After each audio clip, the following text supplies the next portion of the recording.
Hello friends, welcome to my YouTube channel. आज हम लोग बिहार ज़मीन सर्वे के बारे में बात करेंगे। बिहार ज़मीन सर्वे 2025। देखिए, ऐसा केस बहुत सारे लोगों के साथ है। केस क्या है कि आपके पास खतियान नहीं है। खतियानी आपका ज़मीन है, आपका ज़मीन खतियानी है, लेकिन आपके पास खतियान नहीं है। ठीक है, आप रसीद उसका कटा रहे हैं, रसीद आप कटा रहे हैं।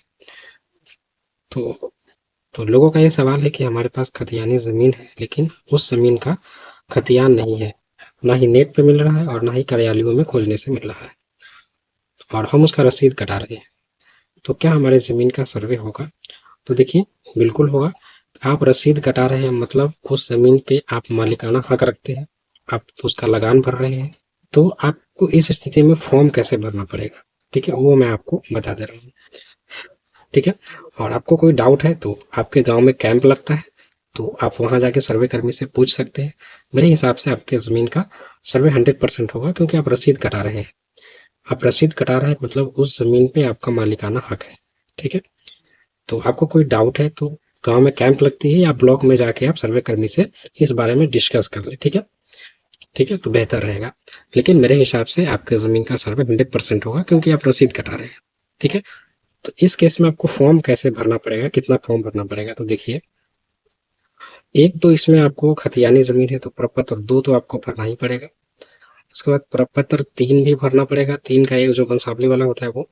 ठीक है, और आप यदि 2-3 भाई हैं और बाँट कर आप अपने ज़मीन का सर्वे कराना चाहते हैं, तो इसमें बँटवारानामा भी लगेगा, वंशावली आपको लगेगा, और प्रूफ़ के तौर पे आप जो है, खतियान तो आपके पास है नहीं, तो प्रूफ़ के तौर पे आप जो है रसीद देंगे, यानी कि लगान रसीद। ठीक है, लगान रसीद आप देंगे। तो ये सारी चीज़ें हैं कि आपके पास खतियान नहीं है तो आप प्रूफ के तौर पे लगान रसीद दे सकते हैं।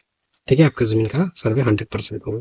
लेकिन आपको कोई डाउट है मन में, तो आप ब्लॉक में जाके अपने अंचल में, वहाँ से आप इसके बारे में सर्वे कर्मी से बात कर सकते हैं। ठीक है, और आपके गांव में भी कैंप लगता है तो वहाँ भी इसके बारे में बात कर सकते हैं। ठीक है, लेकिन मेरे हिसाब से आपके ज़मीन का सर्वे 100% होगा, क्योंकि आप ज़मीन का रसीद कटा रहे हैं। कोई भी प्रूफ होना चाहिए कि हम इस ज़मीन पे मालिकाना हक रखते हैं। तो रसीद तो एक प्रूफ है ही है कि आप इस ज़मीन पे मालिकाना हक रखते हैं, बस हो गया। ठीक है, तो ये वीडियो आप लोग को कैसा लगा, आप लोग कमेंट करके ज़रूर बताइएगा। तो मिलते हैं हम लोग नेक्स्ट वीडियो में, तब तक के लिए थैंक यू। आपका दिन शुभ हो।